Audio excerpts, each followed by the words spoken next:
Oke, ini adalah video pertama dari serangkaian series Fundamental Matematika New Version, anjay. Jadi di video terbaru ini Alternatif akan membuat sebanyak 50 episode dari Fundamental Matematika yang mesti banget kalian pahami sebelum terjun, menyelam, diving, terjun dan menyelam di pengetahuan kuantitatif atau penalaran matematis. Dan video ini juga bisa banget kalian pakai sebagai pondasi dasar untuk Matdes, SIMAK, UI, Mat IPA, UGM ataupun Matdes UGM gitu ya. Pokoknya ini basic banget. Series ini mencakup semua materi yang pernah kalian pahami waktu SD, SMP, SMA, ya, yang kalian ingat sejenak, lalu kemudian ulangan dan kalian lupakan. Oke. Di video awal gue nggak banyak membahas sesuatu ya, tapi ini penting banget buat kalian ketahui dan pahami bahwa angka dan bilangan adalah dua hal yang berbeda. Ya, definisi angka dan bilangan, gua nggak mau mendefinisi gue tidak ingin mendefinisikan dengan ribet. Cukup gue berikan singkat saja, anjay, seperti Kak Gem ya. Oke, singkat saja gitu ya. Jadi angka itu adalah berupa simbologi. Ya, jadi angka itu merupakan sebuah simbol. Ya, jadi angka adalah apa? Simbologi.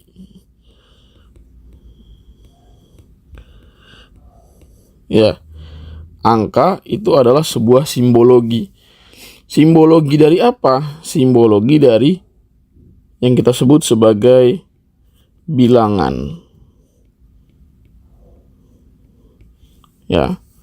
Jadi angka merupakan simbolisasi atau simbologi ya dari sebuah bilangan.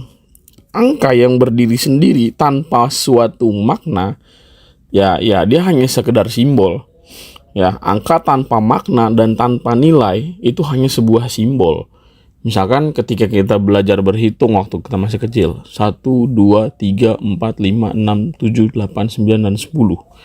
Ya, itu merupakan ya hanya simbol biasa doang tanpa makna gitu ya. Nah, sedangkan ya, bilangan itu merupakan angka yang punya nilai dan juga tujuan. Nah, jadi angka itu adalah punya nilai dan juga punya tujuan. Tujuannya untuk apa ya? Untuk menyatakan besaran atau banyaknya. Nah, itu menggunakan konsep bilangan.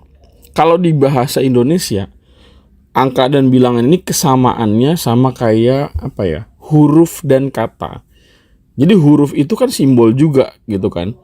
Jadi ya huruf tuh kalau misalkan dia berdiri sendiri, ya dia kayak nggak ada makna apa-apa gitu. Tujuannya juga apa. Tapi kalau misalkan huruf itu disusun, diletakkan sehingga punya makna atau punya nilai, maka dia akan menjadi sebuah kata gitu.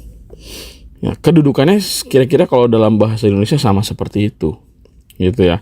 Misalkan gini, ketika kita menulis tadi ya, ketika kita berusaha untuk menulis ya, misalnya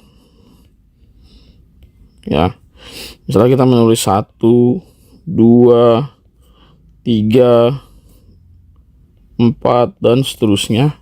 Ya, ini hanya sebuah simbolisasi tanpa makna.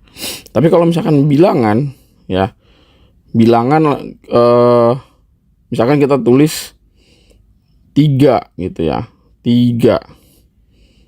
Misalkan kita tulis ya, misal kita menulis sebuah angka 3 ya, kita tulis hurufnya 3. Nah, dari sini jelas bahwa penulisan 3 dan dalam huruf Latin 3 itu punya tujuan. Kita tujuannya untuk apa? Misalkan kita untuk jumlahkan dengan bilangan yang lain Ya, sehingga kuantitasnya jelas bahwa 3 itu TIGA itu ya kuantitasnya jelas gitu kan. Maknanya jelas bahwa 3 itu punya tujuannya untuk apa? Bisa mendeskripsikan banyaknya gitu ya. Ya, misalkan 3 itu kita sandingkan dengan angka lain.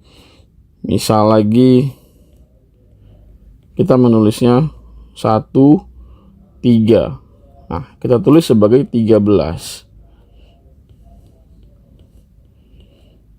Nah, 13. Nah, 13 ini ya bisa kita berikan makna bahwa suatu kuantitas banyaknya itu sebagai 13. Itu ada satuan, ada puluhan. Satuan itu yang berdiri di depan. Satuan itu yang berdiri di belakang, ya puluhan itu ya di depan. Gitu. Jadi kalau misalkan sebuah digit atau angka itu berdiri sendirian, ya dia tanpa makna apa-apa gitu. Ya satu apa tapi maknanya. Tapi kalau bilangan, ya itu dia punya makna. Satu, kuantitasnya satu, ya termasuk katakanlah misalnya bilangan bulat, ya, nah itu dia punya makna.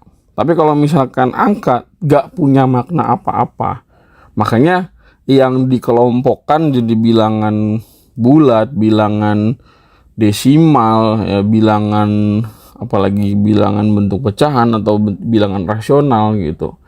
Nah, itu merupakan kumpulan-kumpulan angka yang punya makna yang kelak nanti mau kita lakukan ya operasi matematika gitu. Jadi yang dioperasikan dalam matematika itu sebenarnya bukan hanya angka, tetapi makna di dalam angka tersebut yang kita sebut sebagai bilangan.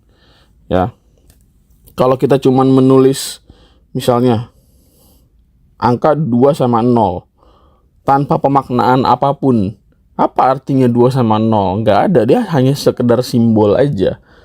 Tapi kalau misalkan 20 ini kita pahami dan kita yakini sebagai ini punya makna jumlahnya atau sebuah kuantitas 20.